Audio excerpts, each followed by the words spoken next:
Hello बच्चों, आज एक नया टर्म पढ़ते हैं जिसको मॉर्फीम कहते हैं। इसको हम अगर प्रोनाउंस करें तो इसको मॉर्फीम कहेंगे। इसको हम हिंदी में रूपिम कहते हैं। रूपिम। इसकी डेफिनेशन हो जाएगी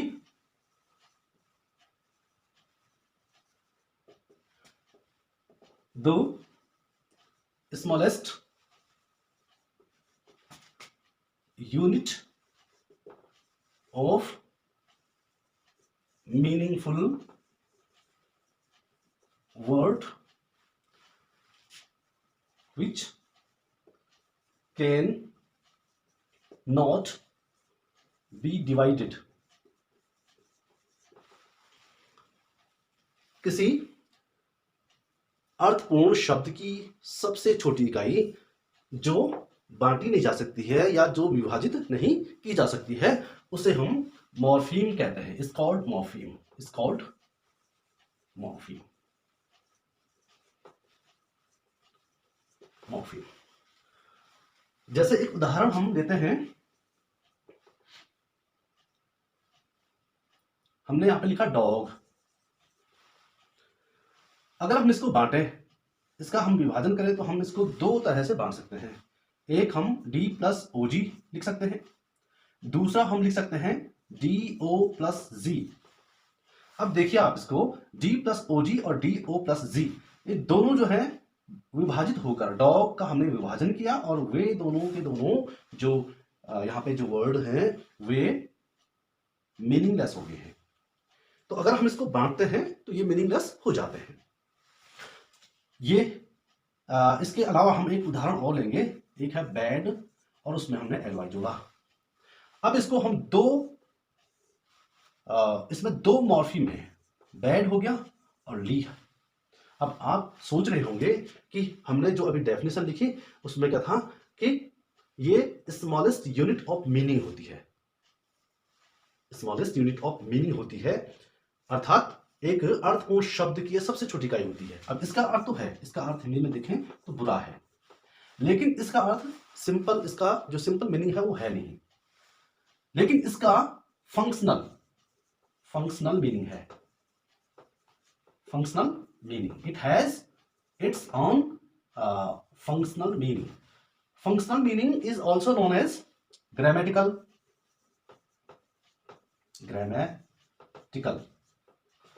मीनिंग भी इसे कहा जाता है। तो इसमें दो मॉर्फीम है। अगर हम मॉर्फीम को बांटें, अर्थात मॉर्फीम के टाइप्स की बात करें, types of morpheme, types of morpheme, तो ये जो है मॉर्फीम, ये दो तरह के, मुख्य रूप से दो तरह के होते हैं। एक होता है फ्री मॉर्फीम और दूसरा होता है बाउंड मॉर्फीम। इसके अलावा इसके और सब डिवीजन हैं, उसकी बात नहीं कर रहा हूं मैं क्योंकि वीडियो बहुत लंबी हो जाएगी और बिना पार्ट्स ऑफ स्पीच के ये समझ में नहीं आएगी आपको। मैं छोटे बच्चों की बात कर रहा हूं, जो बच्चे 6, 7, 8 तक पढ़ते हैं, उनको ज़्यादा डेप्थ में अगर मैं पढ़ाऊंगा तो शायद उनको समझ में ना आए। तो मैं इसका एक सिंपल एक बता देता हूं कि मॉर्फीम होता क्या है। अब यहाँ पे देखा, एक फ्री है और एक बाउंड है। हमने अभी एक वर्ड लिया था बैडली। अब बैडली को हमने दो भागों में बांटा था, BAD और LY। Free morphemes are those morphemes which have their own meaning, उनकी एक मीनिंग होती है। लेकिन जो बाउंड मॉर्फीम होते हैं वे अपनी मीनिंग को पूरा करने के लिए फ्री मॉर्फीम का सहारा लेते हैं। बैडली जो है, इसमें जो LY है, ये हमने अभी इससे पहले बताया मैंने आपको, ये फंक्शनल मीनिंग दे रहा है और ये सिंपल मीनिंग दे रहा है। तो फ्री मॉर्फीम्स का अपना मीनिंग होता है, बाउंड मॉर्फीम का जो मीनिंग होता है वो फंक्शनल होता है और वह अपने पूर्ण अर्थ को व्यक्त करने के लिए फ्री मॉर्फीम पे आश्रित होता है। अब हमने टाइप्स ऑफ मॉर्फीम के मुख्य जो टाइप्स हैं दो, वो बता दिए हैं। अब हम पढ़ते हैं। अगर हम वर्ड की बात ना करें तो मॉर्फीम का पढ़ना सार्थक नहीं होगा। तो हम अब वर्ड की डेफिनेशन यहां पे लिखते हैं। वर्ड, वर्ड मीन्स होता है शब्द, इसको हम हिंदी में शब्द कहते हैं और इसकी डेफिनेशन हो जाएगी definition of word will be a group of letters which expresses a concrete meaning or sense is called a word. Word की डेफिनेशन की यदि बात करें हम, तो ये अक्षरों का ऐसा समूह होता है जो एक स्पष्ट अर्थ व्यक्त करता है। जैसे good, GOOD, good. There are 4 letters in this word, GOOD, और ये जो अक्षर हैं ये मिल रहे हैं और ये एक अर्थ भी दे रहे हैं, गुड मीन्स होता अच्छा। लेकिन यदि हम इसके ऑर्डर को चेंज कर दें, जो ये लेटर्स हैं इसमें इनके ऑर्डर को चेंज कर दें, जैसे हम यहाँ पे O लिखे हैं, फिर Z लिखे हैं, फिर D लिखे हैं, फिर O लिखे हैं, तो ये जो पढ़ने में ये शब्द हो रहा है ये अगडो हो रहा है, और Angadi has not it's meaning, इसकी कोई मीनिंग नहीं है, ये मीनिंगलेस है। तो हम वर्ड उसे ही कहेंगे, उसी समूह को हम, अक्षरों के उसी समूह को हम वर्ड कहेंगे जिसका एक स्पष्ट अर्थ व भाव प्रकट होता है।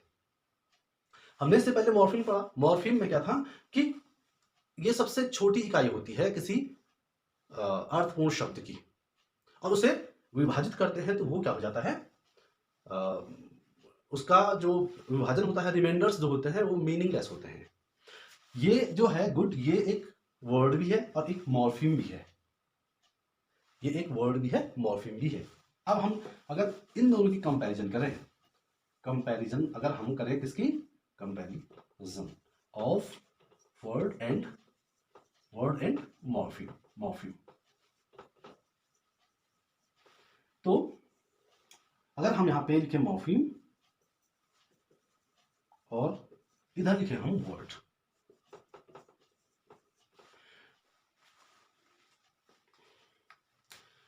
अगर हम कंपैरिजन करें वर्ड और मॉर्फीम में, तो हम देखते हैं कि जो मॉर्फीम है वो smallest unit of meaningful word, लेकिन ये जो है वर्ड जो होता है वो अपने आप में इट हैज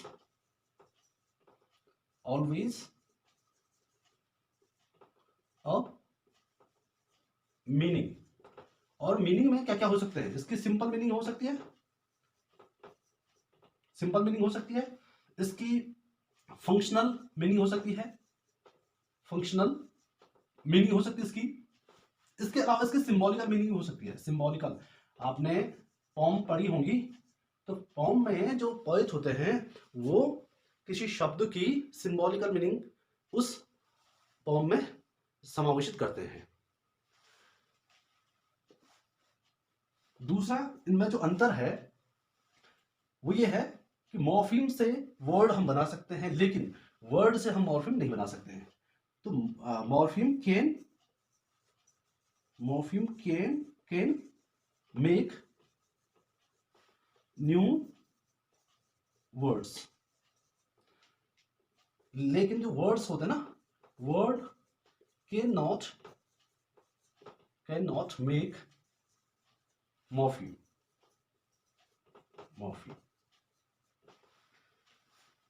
तो ये इन दोनों में डिफरेंस था। I hope you must have understood all these things जो मैंने आपको आज बताई है। आप वर्ड और मॉर्फीम की डेफिनेशन जान चुके हैं। मॉर्फीम मुख्य रूप से 2 प्रकार का होता है, एक होता फ्री मॉर्फीम, एक होता बाउंड मॉर्फीम। फिर हम वर्ड की बात करें तो वर्ड में एक ऐसा समूह, एक अक्षरों का एक ऐसा समूह जो एक स्पष्ट अर्थ व भाव व्यक्त करता है, वह शब्द कहलाता है। शब्द अगर अर्थ प्रकट नहीं कर रहा है या भाव नहीं प्रकट कर रहा है तो उसे हम शब्द, उसे हम वर्ड नहीं कहेंगे। मॉर्फीम में हमने देखा कि मॉर्फीम में 2 जो होता है, एक फ्री मॉर्फीम जो होता है वो हमेशा एक मीनिंग अवश्य रखता है, लेकिन यदि बाउंड मॉर्फीम की बात की जाए वो भी एक मीनिंग रखता है, लेकिन वो हमेशा फंक्शनल मीनिंग रखता है। हमने फिर इनका कंपैरिजन देखा, तो कंपैरिजन में क्या था कि जो ये तो स्मॉलेस्ट यूनिट होती है, किसी मीनिंगफुल वर्ड की ये स्मॉलेस्ट यूनिट होती है और ये अपने आप में कंप्लीट मीनिंग देती है, चाहे वो सिंपल मीनिंग की बात हो, चाहे फंक्शनल, चाहे सिंबॉलिकल मीनिंग की बात हो। आगे मॉर्फीम से तो हम वर्ड बना सकते हैं, लेकिन वर्ड से हम मॉर्फीम नहीं बना सकते हैं। If you like this video, you can subscribe my channel.